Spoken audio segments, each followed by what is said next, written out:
Just wanted to show again real quick. As you can see, I got some grease on it. The seal is in there with the lip facing in. You stick that right in there like that. A lot of times you got to give it a little love tap to get, there you go. See, it's in there. That's all you got to do. And then take the new one. So then we're going to take the new one here. As you see, I got some grease on the end of it. Now, one thing you really want to be aware of, you see this hole right here where the stem goes. That hole right there is larger than that side.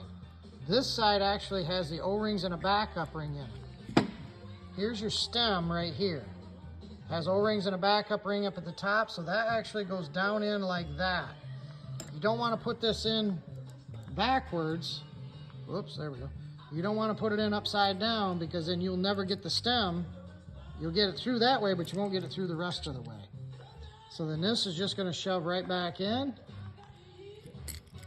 there like that, and then you're going to push on it, and if you heard it, the little roll thing popped out. And there it is. Now we got to put the snap ring back in, and then we'll get the stem in. That barrel will be done. Just wanted to show real quick putting the stem down in. You got it down in a hole here, and it's got spring pressure on it because there's a spring in there, and that's how it works back and forth. And then you got your ball right there in the end that your male part pushes against.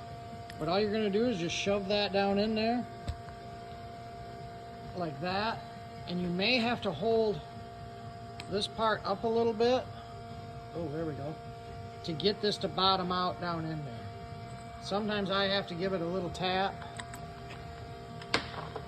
Just take a little tap on it to get it to go down in. Like that right there. That is in and bottomed out.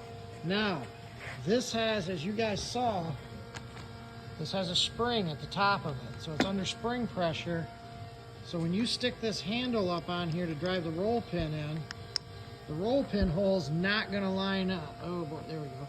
Is not, see how it's just about a half a hole off? You actually have to hold up here. I use a screwdriver, push it down, and you can actually stick the roll pin because these levers, the roll pins will go right through the hole. See how loose it is? So if you push down on this stem with a screwdriver up here at the top, push it right down as far as it will go, you can actually hook the roll pin in there through the lever and then tap it through. So we've got the handles in now, roll pins are in, everything's all dialed in there. Got the new condoms on the end of it.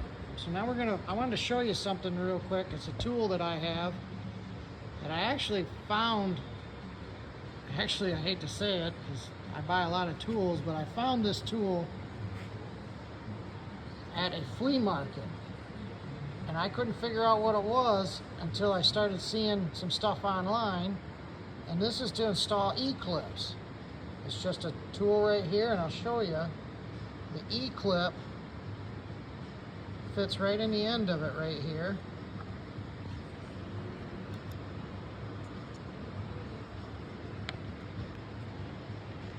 Having a little trouble here getting it in there. I'll get it in and in.